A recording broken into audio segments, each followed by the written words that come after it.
እስር ቤቱን ወደ ቤተ ክርስቲያን ስለቀየሩት ድንቅ አባት እንደዚሁም ባስተምሯቸው ብዙዎቹ ተማርከው ወደ ቤተ ክርስቲያናችን እየተመለሱ እንደሆነም እንዲሁም በርካቶች የኦርቶዶክስ ተዋሕዶ ቤተ ክርስቲያናችንን እንደተቀላቀሉ እንመለከታለን። አባታችን ቀሲስ መዝገቡ የታሰሩበት ካቴና ያለባቸው መከራና እንግልት እስሩ ሳይገድባቸው በእስር ቤት በጨለማ ውስጥ ላሉ ወንጌልን ሰብከው ብርሃንን አብርተው ብዙዎችን ኢአማኝ የሆኑትን ወደ ክርስትና እምነት ቀላቀሉ። ስጋ ይታሰራል እንጂ እግዚአብሔር በነቢያት ትንቢት በሐዋርያት ላይ ያነጻትን ኦርቶዶክስ ተዋሕዶ ቤተክርስቲያንን ስርዓቷን ማክበር ሲያቅታቸው ጥለዋት የኮበለሉ ደግሞ ወደ አንዲት ወደሆነች ቤተክርስቲያን አንመለስም እያሉን ይገኛሉ። ማን ይጎዳል? ስለሱም እንመለከታለን። ወደ ኦርቶዶክስ ቤተክርስቲያን በምንም ተአምር የማልመለስበት ምክንያት ኢየሱስ ብቻውን ስለማይሰበክ። ለምሳሌ ኢየሱስ ጌታ ነው ማለት አትችልም። አማላጅ ነው ማለት አትችልም። አስታራቂ ነው ማለት አትችልም። ዛሬ በስጋው የሰራው ስራ ሁሉ ዛሬ በሰማያት በአብ ቀኝ ተቀምጦ ስራው እውን መሆኑን ያ የሊቀ ካህንነቱን ስራ ክደህ ኦርቶዶክስ ቤተክርስቲያን ውስጥ መኖር አይቻልም። የበረሃው አባት የበረሃው መነኩሴ እባካችሁ ልጆቼ የምትለምኑትን እወቁ ይሉናል። ብዙዎቻችን በስተት የምንለምነውን አናውቅም። ስለ ግርማ ሞገስ፣ ስለ መስተፋቅር፣ ስለ ጽጌ መዓዛ የተለያዩ ነገር ከሰዎች እንለምናለን። ይህ ነገር አግባብ ነውን? በአባታችን መልስ እናገኛለን። የምትለምኑትን የማታውቁ ይህን የተናገረው ጌታችን መድኃኒታችን ኢየሱስ ክርስቶስ ነው። ለምን ካላችሁኝ የሰው ልጅ የሚለምነውንና የማይለምነውን ነገር ለይቶ ማወቅ አለበት። ዛሬ ለኔም ሆነ ሌሎች ትደውላላችሁ። ለኔ ግን እንዳትደውሉልኝ የምፈልጋችሁ ሰዎች እንድትደውሉልኝ አይደለም። አዳምጡ።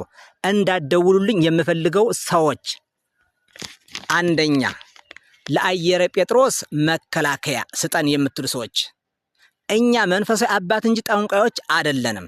ሌላው በተመሳሳይ መስተሳለም ወይም መስተፋቅር የምትጠይቁ ሰዎች፣ ይሄ ማለት እኮ እንደው ቢደረግላችሁ ራሱ አንድ ፈረንጅ አሻንጉሊት በሴት መልክ ወይም በውሻ መልክ ወይም በድመት መልክ አስቀምጦ ጧትና ማታ ከሷ ሀገር እንደሚጫወተው የማትናገር እንስሳ ይዞ እንዳለው ማለት እኮ ነው። እነዚህንና እጅግ ለህይወታችን ያስተምሩናል ይገስጡናል ያልኳቸውና ጠቃሚ የሆኑ ቪዲዮዎችን ይዤ ቀርብ ያለሁ።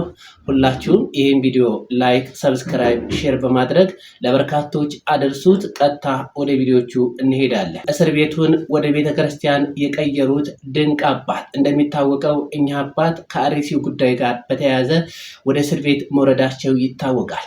ይህንም ተከትሎ ታዲያ በእስር ቤት የሚገኙትን በሱት የተጠመዱትን በተለያየ ኢአማንያን የሆኑትን ወገኖች በማስተማር ባስተምሯቸው በመባረክ ወደ ቅድስት ቤተክርስቲያናችን እየመለሷቸው ይገኛል። የአርሲ ጉዳይ እንግዲህ በርካታ አባቶቻችንን እንዳሳሰረ ይታወቃል። አሁንም በአርሲ በርካታ ወገኖቻችን እየተገደሉ ይገኛሉ። በትናንትናው ዕለት እንኳ ማህበረ ቅዱሳን እንዳወጣው ከሆነ 3 ሰዎች 3 ኦርቶዶክሳውያን እንደተገደሉም ተነግሯል። እስር ቤት ወረዱ። ይህም ብቻ አላቆማቸውም።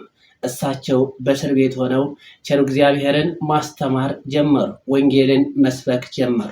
ታዲያ በርካቶችም ወደ ኦርቶዶክስ ተዋሕዶ ቤተክርስቲያን እየጎረፉ እንደሆነም የእሳቸውን ትሕትና የእሳቸውን አስተምሮም እየተከተሉ እንደሆነም እየተነገረም ይገኛል። አባታችን ቀሲስ መዝገቡ የታሰሩበት ካቴና ያለባቸው መከራና እንግልት እስሩ ሳይገድባቸው በእስር ቤት በጨለማ ውስጥ ላሉ ወንጌልን ሰብከው ብርሃንን አብርተው ብዙዎችን ኢአማኝ የሆኑትን ወደ ክርስትና እምነት ቀላቀሉ። ስጋ ይታሰራል እንጂ መንፈስና እውነት ግን የብረት ግድግዳን አልፎ ነፍሳትን ያድናል ቢሉ አባታችን የዘመኑ ጳውሎስ በመሆን ይህንን በተግባር አሳይተውናል። አባታችን ቀሲስ መዝገቡ ወንጌልን ለመስበክ የትኛውም ስፍራ እንደማያስፈልገና የትኛውም መከራ የእግዚአብሔር እውነተኛውን ቃል ከመናገር እንደማይገድበን በተግባር አሳይተውናል። አባታችን ቀሲስ መዝገቡ አሁንም በእስር ላይ የሚገኙ ሲሆን ወንጌልን ከመስበክ ወደኋላ እንዳላሉ ሁሉ እግዚአብሔር አምላክ የስሩን ቀን አሳጥሮላቸው ወጥተው እውነተኛ የእግዚአብሔር ቃል የሆነው ወንጌል እንዲያስተምሩንና ተፈቱ ተብለን እንድንሰማ እግዚአብሔር አምላክ ይፍቀድልን። እግዚአብሔር ይመስገን። እግዚአብሔር ክብሩን ይውሰድ። ይህ በእንዲህ እንዳለም ታዲያ በርካቶች ወደ ኦርቶዶክስ ተዋሕዶ ቤተክርስቲያን እየተመለሱና የሥላሴን ልጅነት እንዳገኙም ተነግሯል። እግዚአብሔር ይመስገን። ሁላችንም እንኳን ደስ አለ። ወደ ኦርቶዶክስ ቤተክርስቲያን በምንም ተአምር የማልመለስበት ምክንያት ኢየሱስ ብቻውን ስለማይሰበክ ለምሳሌ ኢየሱስ ጌታ ነው ማለት አትችልም። አማላጅ ነው ማለት አትችልም። አስታራቂ ነው ማለት አትችልም። ዛሬ በስጋው የሰራው ስራ ሁሉ ዛሬ በሰማያት በአብ ቀኝ ተቀምጦ ስራው እውን መሆኑን ያ የሊቀ ካህንነቱን ስራ ክደህ ኦርቶዶክስ ቤተክርስቲያን ውስጥ መኖር አይቻልም። ወደ ኦርቶዶክስ መመለስ ማለት በራስ ላይ ሞትን ማወጅ ነው። ልሙት ከክርስቶስ ተለይቼ ከእግዚአብሔር መንግስት ርቄ ለዘላለም ፍርድ ውስጥ ልኑር ብሎ መወሰን እኮ ነው። ክርስቶስ በነቢያት ትንቢትና እንዲሁም በሐዋርያት ላይ ከዚያም በሐዋርያን አበው ላይ ያጸናትን የኦርቶዶክስ ተዋሕዶ ቤተክርስቲያንን ስርዓቷን ክርስቶስ ያዘዘውን ስርዓት መፈጸም አቅቷቸው ከኦርቶዶክስ ተዋሕዶ ቤተክርስቲያን የኮበለሉ አፍራሽ ሰዎች በዛኛው ቤት ሆነው ኦርቶዶክስ ተዋሕዶ ቤተክርስቲያንን ሲሳደቡና እንዲሁም ወደዚች ዘላለማዊ ሕይወት ወደምታሰጠው ቤተክርስቲያን አንመለስም፣ እኛ በአንድ ቤተክርስቲያን መወሰን አንፈልግም የሚሉ ሰዎች በዝተዋል። ታዲያ ማንን ይጎዳሉ? ክርስቶስ እኮ በነፃነት እንድናመልከው የሰጠን እንጂ አስገድደን እንድናመልክ አላደረገን። ነፍሳቸውን ማዳን ከፈለጉ ክርስቶስ ወደ መሰረታት ቤተክርስቲያናችን ቢመጡልን እኛም ደስ ይለናል። ነገር ግን ወደ ተበታተነና በ16ኛው መቶ ክፍለ ዘመን የተመሰረተ መሰረቱ ሰው ላይ የሆነና ወደ ግለሰብ ቤተክርስቲያን ሄደው ክርስቶስ የመሰረታትን ቤተክርስቲያን ባይሳደቡና ስሟን ባያጠፉ ደስ ይለናል። እኛ ይችን የዓለም መዳኛ የሆነችውንና ለብዙዎች መትረፍ የምችለውን ኦርቶዶክስ ተዋሕዶ ቤተክርስቲያናችንን ለዓለም እንናገራለን። እነሱ ግን በተበታተነ ቤተክርስቲያን ውስጥ ሆነው በርካቶችን ይሳደባሉ፣ በርካቶችንም እያሳቱ ይገኛሉ። ለነሱ ግን እናዝናለን። ምክንያቱም ሕይወት ወደሌለበት ወደ ተበታተነ ቤተ እምነት ገብተው በርካቶችን ወደ ባዕድ አምልኮ እየወሰዱ ስላሉ እነሱም ነፍሳቸውን አጥፍተው ሌሎችንም ነፍሳቸውን እንዲያጠፉ ምክንያት እየሆኑ ስላሉ ለነሱ እናዝናለን። አመሰግናለሁኝ። ወደ ሀሳባችንን እንግባ። ይሄ ተሐድሶ ሰው የተናገረውን ሰምታችኋል። ቤተ ክርስቲያንን በውሸት ክስ ነው በነገራችን ላይ የሚከሳት። የኢትዮጵያ ኦርቶዶክስ ተዋሕዶ ቤተ ክርስቲያን ምንድን ነው ያለው? የክርስቶስን አስታራቂነት አትቀበልም፣ አማላጅም ተብሎ አትቀበልም፣ እንዲሁም ደግሞ ሊቀ ካህንነቱን አትቀበልም። ስለዚህ ወደ ኦርቶዶክስ ቤተ ክርስቲያን አልመለስም አለ። ሁሉንም ቤተ ክርስቲያን ትቀበላለች። ለመሆኑ ቤተ ክርስቲያን የክርስቶስን አማላጅነት፣ የክርስቶስን ሊቀ ካህንነት፣ የክርስቶስን አስታራቂነትና የክርስቶስን ቤዛነት እንዴት ነው የምትረዳው? እሱን ቀጥሎ አሳያችኋለሁ በመጽሐፍ ቅዱሳዊ ማስረጃ ማለት ነው።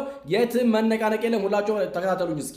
እንግዲህ የኢየሱስ ክርስቶስን አማላጅነት አትቀበልም ነው ያለ። አዎ ኢየሱስ ክርስቶስ ከረንተሊ አሁን ላይ አማላጅ ነው ብላ ቤተክርስቲያን አትቀበልም። ነገር ግን ደግሞ ኢየሱስ ክርስቶስ አላማልድም ብላ አታስተምርም። እንግዲህ መጽሐፍ ቅዱስ እንደሚናገረው በዚህ በሁለተኛ ቆሮንቶስ ምዕራፍ 5 ቁጥር 18 እስከ 19 ላይ እንደዚህ ይላል። ነገር ግን የሆነ ሁሉ በክርስቶስ ከራሱ ጋር ካስታረቀን የማስታረቅን አገልግሎት ከሰጠን ከእግዚአብሔር ነው።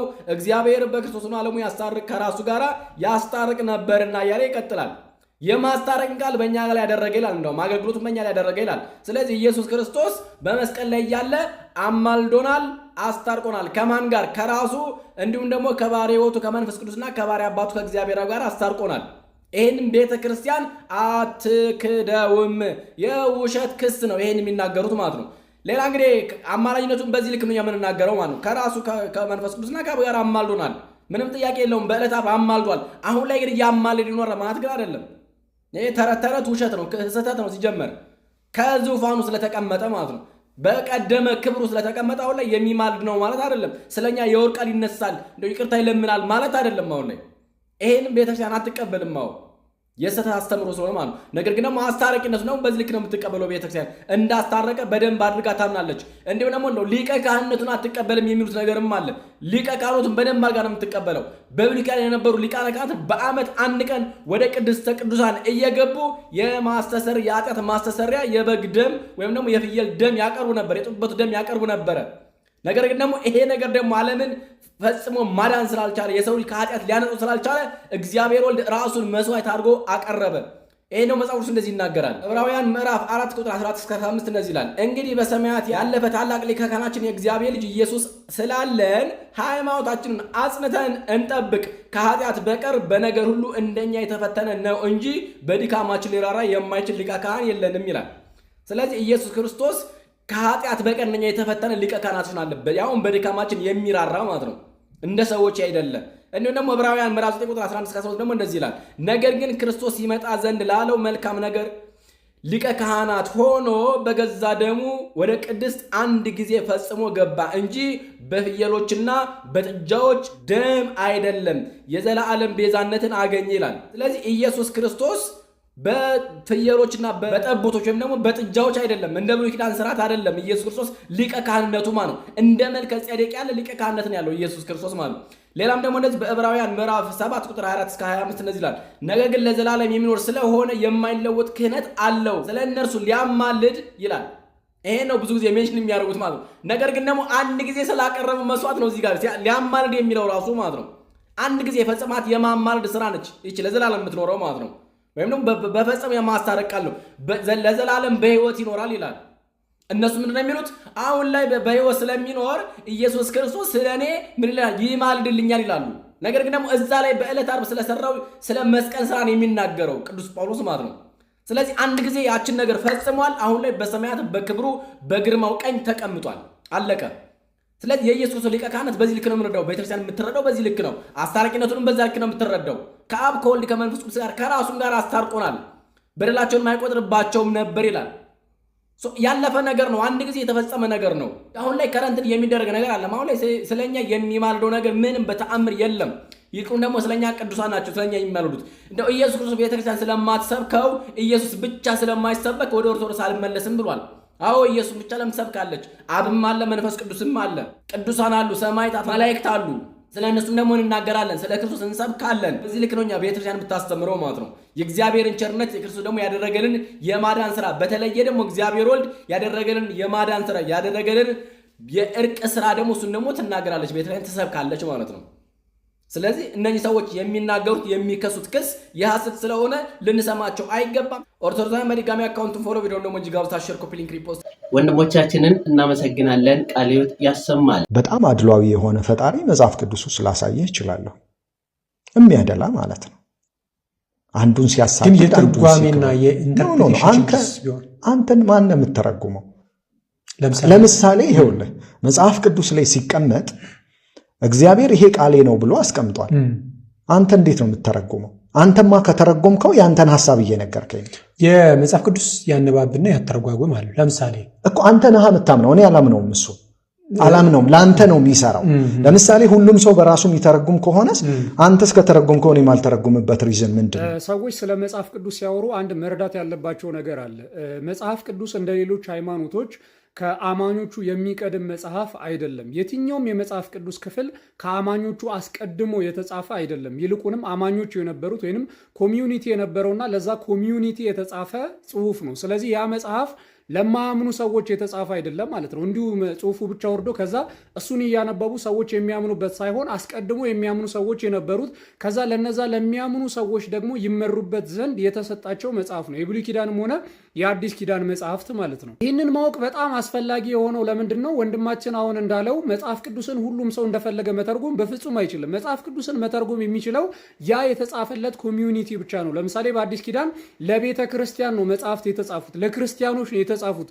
ሁሉንም የአዲስ ኪዳን መጽሐፍት ስትመለከቱ ለክርስቲያኖች እንዲሁም ደግሞ ለአብያተ ክርስቲያናት የተጻፉ መጽሐፎች ናቸው። ስለዚህ እነዛ የተጻፈላቸው አብያተ ክርስቲያናት በሰዓቱ ከነበራቸው እምነት ከነበራቸው አካሄድ ከሚያስፈልጋቸው የህይወት ምክር አንጻር ነው መጽሐፍቱ የተጻፉት ማለት ነው። ስለዚህ የዛን ታይም እነዛን ኮሚዩኒቲዎች መረዳት በትክክል መጽሐፍ ቅዱስ እንድንረዳ ይረዳናል ማለት ነው። ስለዚህ ማንኛውም ሰው ተነስቶ መጽሐፍ ቅዱስን መተርጎም አይችልም። ግን ያ የተጻፈለት ኮሚዩኒቲ ግን ያ ክፍል ከምን አንጻር እንደተጻፈለት ግን ሊገልጽልህ ይችላል። የብሉይ ኪዳንም እንደዛው የአዲስ ኪዳንም እንደዛው ማለት ነው። ስለዚህ ያ ኮሚዩኒቲ የተስማማበትን በአንድነት የሚያምንበትን የዛን የመጽሐፍ ቅዱስ ክፍል አተረጓጎም ሲነግርህ የራሱን አስተሳሰብ እየነገረህ አይደለም። ይልቁንም የእግዚአብሔር ሐሳብ ሲጀመር በመጽሐፍም የተጻፈው በሰዎች በኩል ነው። ሰዎች በራሳቸው መንገድ ነው የጻፉት። ከ40 በላይ የሚሆኑ የመጽሐፍ ቅዱስ ጸሐፊያን የጻፉት። ስለዚህ በሰውኛ የተጻፈ ክፍል ስለሆነ እናም ደግሞ በሰዓቱ ለነበረ በዋነኛነት በሰዓቱ ለነበሩ ኮሚዩኒቲዎች የተጻፈ ስለሆነ እንዴት እኛ ደግሞ ከዘመናት በኋላ የምንመጣ ያንን የመጽሐፍ ቅዱስ ክፍል የምናገኝ ሰዎች ደግሞ ያንን መጽሐፍ ቅዱስ በመልኩ መርዳት እንዳለብን ያ ኮሚዩኒቲ ያስረዳናል ማለት ነው። ያ ኮሚዩኒቲ ይነግረናል ማለት ነው። የብሉይ ኪዳን መጽሐፍትን በብሉይ ኪዳን ራሳቸው አይሁዳውያን ብቻ ናቸው የመጽሐፍ ቅዱስ ክፍሎችን ከምን አንጻር እንደተነገሩ የሚተረጉሙት። ምንም እንኳን አንዳንድ በአዲስ ኪዳን የሚገለጡ እውነቶችና ክፍሎችን እነርሱም አስቀድሞ ያልተረዷቸው ቢኖሩም በአዲስ ኪዳን ግን እነርሱንም ጭምር ተረድተው ደግሞ እግዚአብሔር አምላክ ሙላቱ በቤተ ክርስቲያን ነው እንዲል መጽሐፍ ቅዱስ ለቤተ ክርስቲያን ይህንን ስልጣን ሰጥቶ ማለትም ለክርስቲያኖች ህብረት ማለት ነው። ስለዚህ ይቺ ቤተ ክርስቲያን ብሉይ ኪዳንንም አዲስ ኪዳንንም የእግዚአብሔር ሐሳብ በዛ መጽሐፍ ቅዱስ ክፍል ውስጥ ምን እንደሆነ ለሰው ልጆች ታስረዳለች ማለት ነው። ስለዚህ ከቤተ ክርስቲያን ውጪ መጽሐፍ ቅዱስን መተርጎም የሚችል ማንኛውም ሰው የለም። ማንም ሰው በራሱ መጽሐፍ ቅዱስን መተርጎም አይችልም። ይህ ስልጣን ያላት ቤተ ክርስቲያን ብቻ ናት። ለምን? ቤተ ክርስቲያን መጽሐፍ ቅዱስ እንደሚነግረን አካሉ ናት። ክርስቶስ የሚሰራባት ናት። ክርስቶስ በዚህ ምድር ላይ በዓለም ላይ የሚሰራው በቤተ ክርስቲያን በኩል ነው። ሂዱ ፍጥረትን ሁሉ ወንጌልን ስበኩ ብሎ ተልእኮን የሰጠው ለክርስቲያኖች ህብረት ነው፣ ለቤተ ክርስቲያን ማለት ነው። ስለዚህ እግዚአብሔር ይህንን የሚሰራው በማ በኩል ነው? በቤተ ክርስቲያን በኩል ነው። ስለዚህ በመጽሐፍ ቅዱስ ላይ የተገለጡትንም እውነቶች የምንረዳው በቤተ ክርስቲያን በኩል ነው። ቤተ ክርስቲያን ለዚህ ነው የእውነት አምድና መሰረት ናት ተብሎ የተገለጸው ማለት ነው። ስለዚህ መጽሐፍ ቅዱስን ከቤተ ክርስቲያን ውጭ ማንም ሰው መተርጎም አይችልም። ሁሉም ሰው መጽሐፍ ቅዱስን መረዳት ያለበት ከቤተ ክርስቲያን አንጻር ነው። ማለትም መጀመሪያ ላይ ከተጻፈላቸው ክርስቲያኖች አንጻር ያቺ ቤተ ክርስቲያን ደግሞ እስከዛሬም አለች ብለን ስለምናምን እውነተኛዋ የክርስቶስ ቤተ ክርስቲያን ብቻ በምተረጉመው የመጽሐፍ ቅዱስ አተረጓጎም ነው የሰው ልጆች ሁሉ ሊረዱ የሚገባው ማለት ነው። ሰላም ክርስቶስ ይብዛላችሁ። ወንድሞቻችንን እናመሰግናለን። ቃለ ሕይወት ያሰማል። አባታችን የምትለምኑትን እወቁ ይሉናል። እኛ አባት የበረሃ መነኩሴ ናቸው። ብዙዎች የሚለምኑትን አያውቁም። ስለ መስተፋቀር፣ ስለ ግርማ ሞገስ፣ ስለ ሰዎች በጥይት እንዳይገደሉ፣ በዱላ እንዳይገደሉ ይሄን ይለምናሉ። ይህ የስተት መንገድ ነው። ዘላለማዊ ሕይወትን እንዳናጣ እንጂ እንዴት ለምድራዊ ሕይወት በዚህን ልክ እንጨነቃል? ሕይወት በዚህ አይነት የመጣ መስተፋቅር ምኑ ነው የሚጠቅመው ይሉናል። እስኪ የበረሃውን አባት የበረሃውን መነኩሴ አብረን እንከታተላቸው። የምትለምኑትን የማታውቁ ይህን የተናገረው ጌታችን መድኃኒታችን ኢየሱስ ክርስቶስ ነው። ለምን ካላችሁኝ የሰው ልጅ የሚለምነውንና የማይለምነውን ነገር ለይቶ ማወቅ አለበት። ዛሬ ለኔም ሆነ ሌሎች ትደውላላችሁ። ለኔ ግን እንዳትደውሉልኝ የምፈልጋችሁ ሰዎች እንድትደውሉልኝ አይደለም። አዳምጡ። እንዳትደውሉልኝ የምፈልገው ሰዎች አንደኛ ለአየረ ጴጥሮስ መከላከያ ስጠን የምትሉ ሰዎች፣ እኛ መንፈሳዊ አባት እንጂ ጠንቋዮች አይደለንም። አየረ ጴጥሮስን የሚከላከል ክርስቶስ ነው። የሚከላከል ጸሎት ነው። የሚከላከል ስግደት፣ ጾም ነው። ሌላው በተመሳሳይ አቃቤ ስጠኝ ወይም መጠበቂያ የምትሉ ሰዎች እኛን የሚጠብቀን ክርስቶስ አይደለም እንዴ? ወኩሉ ዘጸውዐ ስመ እግዚአብሔር ይድን አይደል የሚለው ኢዩኤል 2:32 ላይ የእግዚአብሔርን ስም የጠራ ይድናል ይላል። መጠበቂያ ሲባል ብዙ አይነት ነው። የመሳሪያ ሊሆን ይችላልኝ፣ የገንዘብ ሊሆን ይችላልኝ። ምንም ስዘረዝረው ራሱ እንኳን ቡል አያልቅም። ዙሮ መጠበቂያ የምትሉ ሰዎች መጠበቂያችሁ ክርስቶስ ነው። ጠባቂያችሁ ክርስቶስ ነው። ለክርስቶስ ጠይቁ። ወደኔም ሆነ ወደ ሌሎች እየደውላችሁ አትጠይቁ። ሌላው ግርማ ሞገስ የሚባል ደግሞ ምንድን ነው? የኛ ሞገሳችን ድንግል ማርያም፣ ሞገሳችን ሚካኤል፣ ሞገሳችን ገብርኤል፣ ሞገሳችን እግዚአብሔር አይደለም እንዴ? እስመ ልብሱ ለስጋ ሞገሱ እያለ ይሄን የለበስከውን ልብስ እኮ አይደለም፣ የሃይማኖቱን ልብስ እኮ ነው ሞገስ የሚለው። ያን ሞገስ ትተህ አንተ ከሰው ሞገስ ትፈልጋለህ እንዴ? ኧረ ተጠንቀቁ ባካችሁ። ሌላው በተመሳሳይ መስተሳለም ወይም መስተፋቅር የምትጠይቁ ሰዎች ይሄ ማለት እኮ እንደው ቢደረግላችሁ ራሱ አንድ ፈረንጅ አሻንጉሊት በሴት መልክ ወይም በውሻ መልክ ወይም በድመት መልክ አስቀምጦ ጧትና ማታ ከሷ ጋር እንደሚጫወተው የማትናገር እንስሳ ይዞ እንዳለው ማለት እኮ ነው። ያለ ፍላጎት ሰውን ማምጣት እኮ አሻንጉሊት ይዞ እንደመኖር እኮ ነው። ስለዚህ እንደዚህ አይነት ጥያቄ አይጠየቅም፣ ነውር ነው። ሌላው በተመሳሳይ መስተአብድ ወይም ሰዎችን እንዲያሳብዱላችሁ የምትጠይቁ ሰዎች ነውር እኮ ነው፣ አይጠየቅም እኮ ራሱ ጥያቄው። ንግበር ሰብአ በአርአያነ ወበአምሳሊነ ብሎ ክርስቶስ በፈጠረው ፍጥረት ላይ ሰው አሳብድልኝ ይባላል እንዴ? አረ ነውር ነው ባካችሁ። እንደው ዘንድሮ የማንሰማው ጉድ እኮ የለም። ከዛ ቀጥሎ የሎተሪ፣ የገበያ፣ የንግድ አረ ስንቱን ልዘርዝረው። በተመሳሳይ እኒህንም ሆነ ሌሎችን ወደኔ እንዳትደውሉ አደራ፣ በሰማይ አደራ በምድር። ወደ ሌሎችስ እየደወላችሁ እንደገና ደግሞ ወደኛ እየመጣችሁ የምታለቅሱ አላችሁ። መሳሪያ ደቅኖ ባንክ ወስዶ ብር ስጭኝ ያለሻል እንዴ? አረብ ሀገር ሆነሽ ለማታውቂው ወንድ ለማታውቃት ሴት በፌስቡክ ስላወቅከው ብቻ ብርህን እኮ የተበላህ ብዙ እኮ ነው። በማንም ወጣጤ ትዳር እናገናኛለን እያሉ እንኳን ላንተ ሊያገናኙ ለራሳቸው ትዳር የሌላቸው ገንዘብህን የበሉህ በጣም ብዙዎች ናቸው። አረብ ሀገር ልወስድ እያለ ማንም ደላል አልፎ ሀጅ አረብ ሀገር ቀርቶ አዲስ አበባን እንኳን በውኑ የማያቅ ገንዘብክን የተበላህ በጣም በርካታ ነህ። በተመሳሳይ የሎተሪ የቁብ የንግድ እያሉ የበሉህ በጣም ብዙ ናቸው። እነሱ ይሄ ስልጣን፣ ይሄ ዕውቀት፣ ይሄ ጥበብ ቢኖራቸው ከስር ጋር ምን ያቀጣቅጣቸዋል? የራሳቸውን ሎተሪውን፣ ንግዱን፣ ዕቁቡን የሚወጣበትን ሎተሪ ይዘው ወይም ጥበብ ወይም እጽዋት ይዘው ራሳቸው አይጠቀሙም እንዴ? እባካችሁ ከድርጊታችሁ ተቆጠቡ። ማንም እንደፈለገ አይጫወትባችሁ።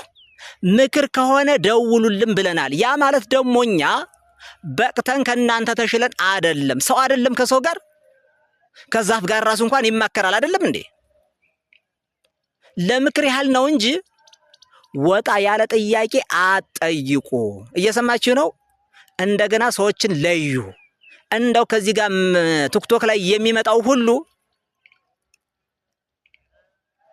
እናንተ በምትፈልጉት ደረጃ ላይሄድላችሁ ስለሚችል ከእናንተ ጋር የሚሄደውን ፈልጋችሁ ብትማከሩ መልካም ነው ማለት ወዳለሁ።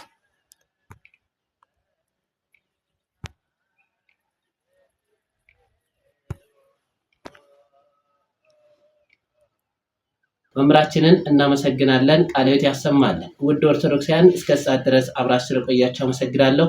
በቀጣይ ቪዲዮ እስከምንገናኝ ድረስ ሰላም ቆዩ።